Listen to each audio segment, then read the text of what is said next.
কবে আমরা নতুন বার্ধক্য ভাতার ফর্ম জমা দেব।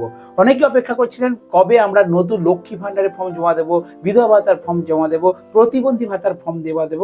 প্রত্যেকের জন্য আজকের ভিডিওতে সুখবর দিতে চলেছি, কারণ আজকের ভিডিওতে আপনাদেরকে জানিয়ে দেবো আপনাদের জেলায় কত তারিখ থেকে দুয়ারে সরকার ক্যাম্প হবে। কারণ এই দুয়ারে সরকার ক্যাম্প কিন্তু খুবই গুরুত্বপূর্ণ। দেখুন কি বলা হচ্ছে, প্রতিবেদন সরাসরি, কারণ আমি মুখে বলবো না, আপনারা কমেন্ট করবেন যে আপনি মন গড়া কথা বলছেন। দেখুন প্রতিবেদনে কি বলা হচ্ছে, 2025-এ আবার অনুষ্ঠিত হবে দুয়ারে সরকার, জানুন কবে থেকে বসবে এই ক্যাম্প। আর মুখ্যমন্ত্রী মমতা বন্দ্যোপাধ্যায় জানিয়ে দিয়েছেন এটা তার সভা মঞ্চ থেকে। দেখুন প্রথমে জানিয়ে দিই কবে এই শিবির চালু হবে।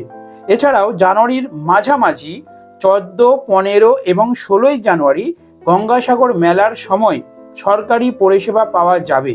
23 জানুয়ারি নেতাজির জন্মদিন এবং 26 জানুয়ারি প্রজাতন্ত্র দিবসের পরে দুয়ারে সরকার শিবির অনুষ্ঠিত হয়। শিবিরটি জানুয়ারির শেষ সপ্তাহ থেকে ফেব্রুয়ারি প্রথম সপ্তাহ পর্যন্ত চলবে। ভালো করে মনে রাখুন, জানুয়ারির লাস্ট উইক অর্থাৎ 26 জানুয়ারি প্রজাতন্ত্র দিবস রয়েছে, তারপরেই শুরু হবে দুয়ারে সরকার ক্যাম্প। আপনারা তার মধ্যে ডকুমেন্ট সমস্ত কিছু রেডি রাখবেন। আর জানুয়ারির শেষ সপ্তাহ থেকে ফেব্রুয়ারির ফার্স্ট সপ্তাহ মানে প্রথম সপ্তাহ পর্যন্ত এই ক্যাম্প কিন্তু চলবে।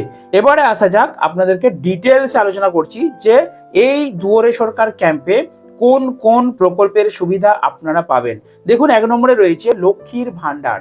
অবশ্যই আপনারা জানেন, মানে লক্ষ্মীর ভান্ডারে যাদের যা প্রবলেম আছে, কারো টাকা ঢোকেনি, কেউ নতুন আবেদন করবেন, প্রত্যেকটি আবেদন কিন্তু এখানে জমা দিতে পারবেন। আমি ডিটেলসে বলছি, আগে প্রতিবেদনটা পাঠ করি। খাদ্য সাথী, খাদ্য সহায়তার জন্য সমর্থন প্রকল্প, স্বাস্থ্য সাথী পরিবারের জন্য স্বাস্থ্য বীমা, রূপশ্রী কন্যাদের বিবাহের জন্য আর্থিক সাহায্য হলো রূপশ্রী, শিক্ষাশ্রী প্রকল্প শিক্ষার্থীদের জন্য শিক্ষা ভাতা, বিধবা ভাতা প্রকল্প বিধবাদের জন্য মাসিক ভাতা, বৃদ্ধ বয়স ভাতা যেটাকে বলা হচ্ছেন বার্ধক্য ভাতা বয়স্কদের জন্য আর্থিক সহায়তা, কৃষক বন্ধু কৃষকদের জন্য সমর্থন, সামাজিক নিরাপত্তা প্রকল্প সাধারণ কল্যাণ সুবিধা, তফসিলি বন্ধু অর্থাৎ তফসিলি জাতি সম্প্রদায়ের জন্য সহায়তা, জয় জোহার প্রকল্প আদিবাসী প্রকল্প, স্টুডেন্ট ক্রেডিট কার্ড শিক্ষার জন্য ছাত্রদের জন্য আর্থিক সাহায্য, ফিশারম্যান ক্রেডিট কার্ড অর্থাৎ জেলেদের জন্য সমর্থন, কিষাণ ক্রেডিট কার্ড কৃষকদের জন্য ক্রেডিট সহায়তা। অর্থাৎ আপনারা বুঝতে পারলেন, এর সাথেও আপনাদেরকে বলে দিই আরও বিভিন্ন প্রকল্প থাকবে, যেমন স্বাস্থ্যসাথী প্রকল্প, ঠিক আছে আরও। তো সমস্ত প্রকল্পগুলির ফর্ম কিন্তু আপনারা পেয়ে যাবেন ওই দুয়ারে সরকার ক্যাম্প থেকে। কারণ এর আগে আপনারা অনেক আমার ভিডিও দেখেছেন, আমি বলেছিলাম দুয়ারে সরকার ক্যাম্প হলে আপনাদেরকে ডেট জানিয়ে দেব। অর্থাৎ জানুয়ারি মাসের শেষ সপ্তাহ এবং ফেব্রুয়ারি মাসের ফার্স্ট সপ্তাহের মধ্যে কিন্তু কমপ্লিট হয়ে যাবে। আর আপনাদের জেলায় আসবে কিন্তু 26 জানুয়ারির পর, অর্থাৎ সেটা আমি আলাদা একটা ভিডিও বানিয়ে আপনাদেরকে অবশ্যই জানিয়ে দেবো। ওকে, তো এখনো ডেটটা ফাইনাল ঘোষণা করেনি, কিন্তু কোন সপ্তাহে হবে সেইটা কিন্তু ফাইনাল ঘোষণা করে দিয়েছেন। তো দেখুন প্রতিবেদনে কি বলা হচ্ছে, রাজ্যের প্রত্যন্ত অঞ্চলের মানুষের কাছে সরকারি পরিষেবা আরও সহজতর করার জন্য 2025 সালে আবার দুয়ারে সরকার শিবির শুরু হবে। সোমবার সন্দেশখালীতে এক অনুষ্ঠানে মুখ্যমন্ত্রী মমতা বন্দ্যোপাধ্যায় এই ঘোষণা করেছেন। সন্দেশখালীতে গিয়েছিলেন মমতা বন্দ্যোপাধ্যায়, তিনি কিন্তু ঘোষণা করে দিয়েছেন। উল্লেখ্য, রাজ্যের রাজনৈতিক পরিস্থিতির কারণে কয়েক বছর আগে খবরের শিরোনামে থাকা সন্দেশখালী এলাকাটি এই প্রথম মুখ্যমন্ত্রী পরিদর্শন করলেন।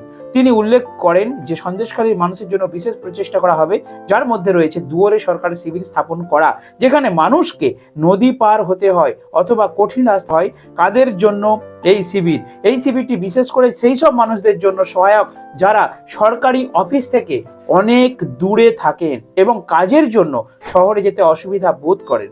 মুখ্যমন্ত্রী বলেন যে এই শিবিরের মাধ্যমে সরকার সরাসরি জনগণের কাছে আসবে, তাই তাদের আর বড় অফিসে যেতে হবে না। লক্ষ্য হলো মানুষ যাতে তাদের বাড়ির কাছাকাছি পরিষেবা পেতে পারে তা নিশ্চিত করা। কি কি সুবিধা মিলবে দেখুন, এই শিবিরে বিভিন্ন সরকারি পরিষেবা প্রদান করা হবে, যেমন জাতপাতের শংসাপত্র মানে SC ST OBC বিভিন্ন কাস্ট সার্টিফিকেট, লক্ষ্মীর ভান্ডার, স্বাস্থ্যসাথী, পাট্টা প্রদান। যারা এখনো এই পরিষেবাগুলি পেতে পারেননি তাদের এই শিবিরে সাহায্য করা হবে। আশা করি বন্ধুরা ডিটেলসে বুঝতে পেরেছেন। অর্থাৎ যে সমস্ত দাদু ঠাকুমারা এখনো বার্ধক্য ভাতা পাননি, ভালো করে এবার আমি লাস্টে পয়েন্টগুলো বলছি, একটু বুঝে নিন। যদি আপনাদের বার্ধক্য ভাতা এখনো চালু না হয়ে থাকে, এটাই কিন্তু শেষ সুযোগ। এবং ফার্স্ট সুযোগ মনে করতে পারেন, কারণ 26-এ ভোট রয়েছে। 26-এ ভোটে ভালো রেজাল্ট করার জন্য রাজ্য সরকার কিন্তু এবারে একটু অ্যাক্টিভ থাকবে, সক্রিয় থাকবে। আর আপনারা হয়তো ভাবছেন যে আমরা তো 3-4 মাস বার্ধক্য ভাতায় পেলাম না, তা আবার নতুন অবশ্যই পাবেন। 4 মাস, 6 মাস, 8 মাস, মাসের ডিউ থেকে থাকুক, আপনাদের যখনই প্রবলেম সলভ হয়ে যাবে। যদি আপনাদের লিঙ্কের প্রবলেম থাকে, যে ডিবিটির লিঙ্কের মাধ্যমে আপনাদের কোনো টাকা যায়, সেই ডিবিটির সমস্যা থাকে, তাহলেও আপনারা কিন্তু সমস্যা সমাধান হলে পুরো পাবেন, আপনাদের 1 মাসের টাকাও কিন্তু বাদ যাবে না, এটা আমি গ্যারান্টি দিলাম। তো বার্ধক্য ভাতা যারা যারা পাননি, আবেদন করেছিলেন, রিজেক্ট হয়ে গেছে, তাদের জন্য বলছি আপনারা অবশ্যই সমস্ত ডকুমেন্টসগুলি ঠিক রাখুন। আপনারা এই দুয়ারে সরকার ক্যাম্পে কিন্তু জমা দেবেন এবং অবশ্যই আপনাদের কিন্তু নতুন বার্ধক্য ভাতা চালু হবে। লক্ষ্মী ভান্ডার যারা যারা রিজেক্ট হয়ে গেছে আবার পুনরায় করবেন, এবং যাদের যাদের সমস্যা আছে তারা এখানে সমাধান করতে পারবেন।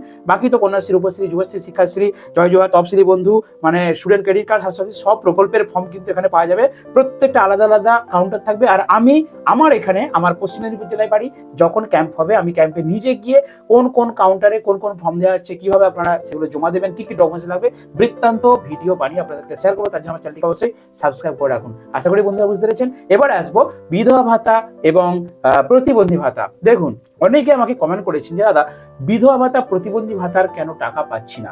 আপনাদেরকে বলি, গত ডিসেম্বর মাসে 2024 সালে আপনারা জানেন লক্ষ্মীর ভান্ডারে 5 লক্ষ প্লাস নাম কিন্তু এন্ট্রি হয়েছিল, এবং লক্ষ্মী ভান্ডারে নতুনদের প্রত্যেকে লক্ষ্মী ভান্ডার প্রকল্পের টাকা দিয়ে দেওয়া হয়েছে। আপনারা কমেন্ট করুন তো, কেউ লক্ষ্মী ভান্ডার পাননি আছেন এরকম? আপনারা কেউ কমেন্ট করতে পারবেন না, কারণ প্রত্যেকে Lakshmi Bhandar up to date পেয়ে গেছেন। ডিসেম্বর মাস পর্যন্ত নতুন 5 লক্ষ প্লাস আগের 2 কোটি কত টোটাল লক্ষ্মী ভান্ডারের টাকা কিন্তু প্রত্যেকের অ্যাকাউন্টে সরকার দিয়ে দিয়েছে, আপ টু ডেট আছে। জানুয়ারি মাসেও কমপ্লিট হয়ে গেছে দেওয়া, আপনাদের অ্যাকাউন্টে ঢুকতে একটু দেরি আছে। এবারে বাকি থাকলো কারা? বার্ধক্য ভাতা, বিধবা ভাতা, প্রতিবন্ধী ভাতা। এই প্রকল্পগুলোর টাকা কিন্তু এবারে আপনাদেরকে দেবে সরকার।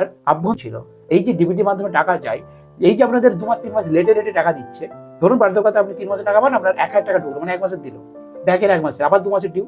এই ডিউ যাতে না হয়, লক্ষ্মী ভান্ডারের মতো যাতে আপনাদের প্রত্যেক মাসে বার্ধক্য ভাতা, বিধবা ভাতা, প্রতিবন্ধী ভাতা টাকা পেমেন্ট করা হয়, তার জন্যই কিন্তু সরকারের এই সময়টা লাগলো। 2-3 মাস যে আপনাদের টাকা ঢোকেনি, এই কারণে আপনারা ওয়েট করুন। জানুয়ারির আধা থেকে বা ফেব্রুয়ারি মাসের প্রথমের দিকে দেখবেন আপ টু ডেট আপনাদের সমস্ত টাকা ঢুকে যাবে, গ্যারান্টি।